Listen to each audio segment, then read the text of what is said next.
For those of you who I haven't had the pleasure to meet, I'm Duke Blackwood, and I'm the director of the Ronald Reagan Presidential Library and Museum, and I'd like to welcome you here this evening.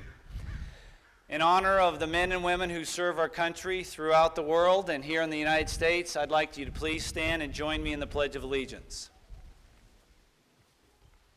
I pledge allegiance to the flag of the United States of America and to the republic for which it stands, one nation, under God, indivisible, with liberty and justice for all. Thank you. You may be seated. What you are about to experience tonight is an extraordinary exhibition.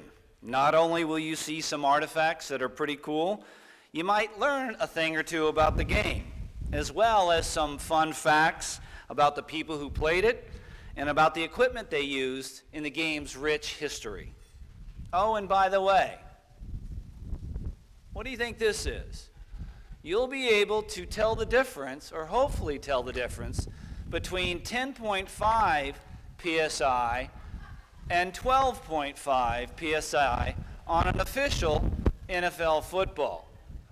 That's what we call the science of the game. An exhibit of this caliber is only as good as the artifacts and material that are in them. Well, tonight you will see some 600 iconic and historic and exciting pieces that you will experience together for the first time and probably the only time. They were provided by a number of former players and lenders, special friends.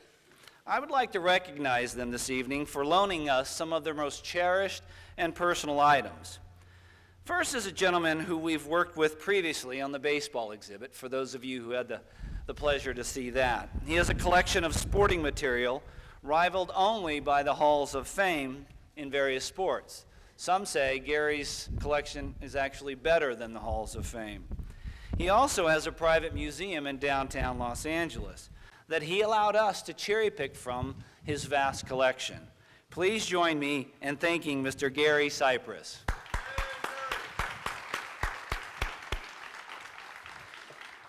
Next on a list of our former players who helped us out: Marcus Allen, Gary Beeben, Brad Budde, Ricky Ellison, and Ron Yeri. Let's give them a round. And I just learned a few moments ago that we have a very distinguished former player here in our audience. Now, with full disclosure, I am definitely a Trojan, although we do have both UCLA and USC represented tonight. I'd like to introduce Mr. Anthony Davis. Now, what's interesting is we had a very interesting conversation because he just finished filming a movie with Will Smith called Concussion. And it's based upon his book, Kick Off Concussion, okay? This is a very serious thing, and because of this conversation, I think what we're going to do is add a section to the exhibit later on that will talk about this. His book has been out for 4 months, and I think the movie comes out here in December. Of course, there are other important lenders that have contributed, and I'd like to recognize them too. Mr. and Mrs. Bob Case, who are with us tonight, please stand.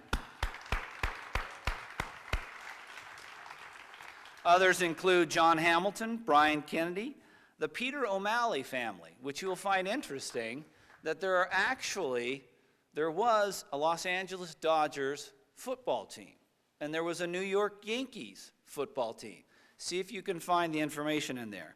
Also like to include SPC Auctions, as well as UCLA Athletics. Thank you. Players like Johnny Unitas, Bart Starr, Joe Namath, and Roman Gabriel. These iconic names conjure up great stories on the gridiron, stories that help build football into one of America's greatest and beloved sporting competitions. While each was a star in their own right, they all played for a team. Names like Zucca, Torres, Calleros, Crozier, and Marion might not have the same ID or glory on the field, but they too belong to a great team. No, not some obscure turn-of-the-century team with itchy wool sweaters and ridiculous uniforms. They are part of Team Reagan. They are the curatorial team who put together this amazing exhibit. So before we hear from our speaker tonight, I wanted to thank them for their hard work. You guys, thank you. My final thank you goes to the Reagan Foundation for their support of our exhibit program. We genuinely appreciate your support.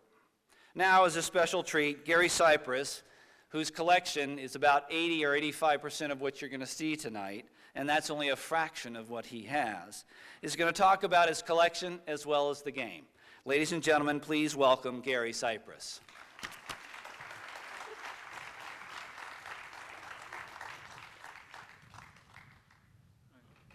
Thank you. I just want to say something about what Duke said about cherry picking. I call it wipeout because he and his team came into the museum. Of course, we did the baseball exhibition prior to this. And the next thing I know, 500 pieces were going out the door. All right? And that's not cherry picking, okay? It seems like yesterday when I met Duke, he came to the museum. I guess he had heard about it. I'm not even sure exactly. Oh, Stan, right. One of his fundraisers or something said he should come down. And they came down and started a conversation about, could we do a baseball exhibition? You know, and the first thing you say, well, it's a presidential library, you know, how we do baseball, what's the theme? And of course we got into Reagan and his early days and that. And before you knew it, we were in discussions about, you know, what would go in and not. And believe it or not, that our main problem then was trying to really limit the number of items I had into the space that was there. Anyway, we did it. It was a tremendous amount of fun. And I'll talk about collecting in a minute and, you know, sort of how I wound up in this very peculiar thing of having thousands and thousands of sporting items. You know, it's a little bit of a disease, as my wife says. And by the way, at one point I had a lot in the house, and ultimately my wife said, out. You know, get out and take it someplace, and that's how I developed my museum downtown. Anyway, so what happened is we did the baseball exhibition, and I guess it was quite successful here, or however they measure it. I had a great deal of fun, and I hope for those who saw it, it was enjoyable. Anyway, so when it was done, and you know, we were finished, you know, redoing my museum because I had to put it all back. You can imagine taking 1,000 pieces down and then putting 1,000 pieces back up and trying to figure out where you put it all. Anyway, I happened to mention Duke, which was a mistake. You know, I said I knew he was taking down the, you know, the tent and putting up a more permanent structure, and I said, you know, if you ever need a fill, you know, that was the problem. I said, if you ever need a fill, you know, we can always do football, you know. And the next thing I knew, football is up here. You know, so I just want to, you know, spend a little time talking about why collectors collect, because it's one of the great mysteries that, you know, confounds my wife, I must tell you that, you know, is why do collectors collect. And there are various levels of collectors. You know, some people collect, you know, randomly, you know, others collect in the intermediate, they're happy. I'm one of these crazy collectors who just keeps collecting to this very day. And people always ask me, why do I collect? And I say, we all have birthdays. We all enjoy presents. I like to get presents every day, you know, basically. And it's wonderful, you know, even at my age, you know, just, you know, every time a package comes in, which is pretty much, you know, weekly, you know, I get a thrill. I get a thrill to open it up, and it really doesn't matter what it costs, you know, because a collector doesn't think of the world in terms of pricing. He thinks of the world in terms of excitement, whether a piece fits his collection or not, and it could be a little piece, a big piece, an expensive piece, you know, physically big, physically small. It doesn't really matter how big the piece is. And it's that excitement and the joy of collecting. You know, I've built and I think Duke knows, and the people who visited my museum know, I've built this historic Dodger collection, going back from the beginnings of the Brooklyn Dodgers, all the opening papers, their entrance into the National League, and I continue to build that. And as a side note, how life has its little quirks, I was brought up in the Bronx, and I was a Yankee fan. And I was brought up during the 50s, and who were our arch enemies? The Dodgers, right? I don't know if you remember back then, but New York was really the hotbed of baseball. We had 3 teams in a very small area. We had probably 8 newspapers, which you could buy any time of the day with updates. And I learned to really hate the Dodgers. Even though we killed them, except for 1955 when they won the championship, we played them, I think, 6 times in the World Series, and we won 5 of them. And they were, our enemies. So people always ask me, why do you collect Dodgers? I said, it's a quirk. I said, I started in New York, in the Bronx, and lo and behold, where did I wind up in the final days of my life? 1.5 miles from Dodger Stadium. I mean, never could I conceive that I would build the type of Dodger collection that I did, and still have, and still adding to it, because I've continued on, and have really amassed the history of the Dodgers in this town. So perhaps someday we'll do it here. Don't know. When Duke needs another fill, right? We'll do a major Dodger collection. Football is very interesting. Of course, being born in the Bronx, I was a New York Giants fan, football fan, brought up. And one of the most interesting aspects of collecting football is the old stuff. I mean, because you can really see how the game really progressed. And what's different about football as opposed to baseball, we know baseball from the early days because it was professional. We know Ruth, we know Garrick, we know DiMaggio, we know Mantle, we know the Boys of Summer from the Brooklyn Dodgers, we know Cobb and Walter Johnson. We know that, but we think in terms of professional. So, football had its origin slightly differently. It came up as a college game. It came up through the Ivy Leagues, believe it or not, although they really got away from football, I think, in the 50s. They discouraged that play. So football, in terms of history, really people don't know much about the early history of football. We tend to think of football from 1960s, 70s on. In fact, Monday Night Football first started in 1970. And I was telling Duke the other day that, what developed football as we know it? And I told him, I started out in the Bronx in the 50s, didn't have a television. And all of a sudden we had a television in the mid-50s. And I said, you can trace the growth of football through the growth of television, because it's television today that really is what football's about. In the old days, it was important to get people in the stadium, the venue. Today, all the money is made on television rights in almost all the sports.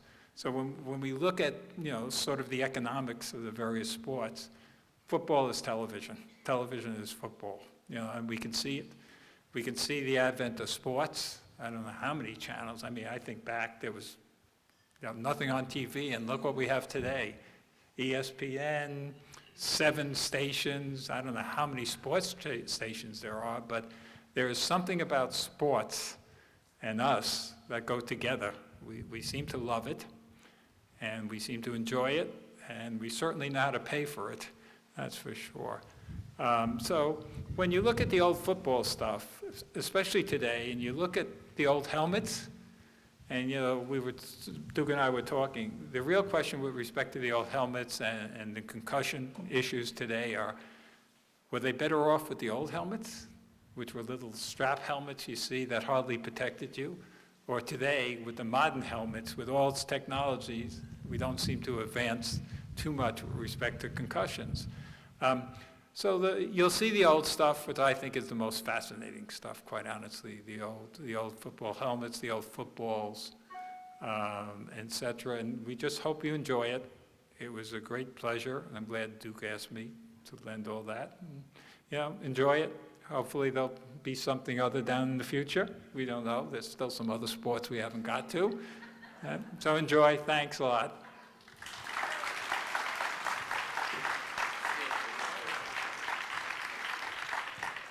Now, so you have this amazing collector. His museum is 33,000 square feet, okay?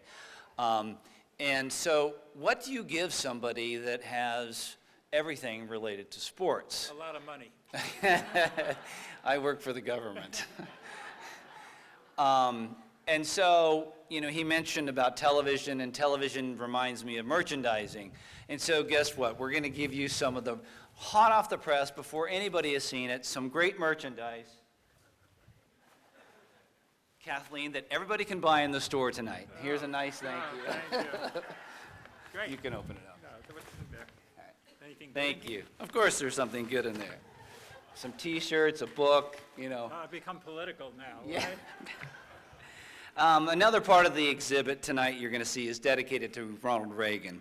And of course, I couldn't let this opportunity go by without a wonderful quote from him. And this was on a phone call that he made to Coach Tom Flores only minutes after the Los Angeles Raiders won the 1984 Super Bowl. And the president gets on the phone. He says, "Congratulations, that was a wonderful win tonight. I just think you ought to know, though, that you've given me some problems. I've already had a call from Moscow. They think that Marcus Allen is the new secret weapon, and they insist that we dismantle it." You gotta love Ronald Reagan. Ladies and gentlemen, the museum and exhibit is open. Thank you.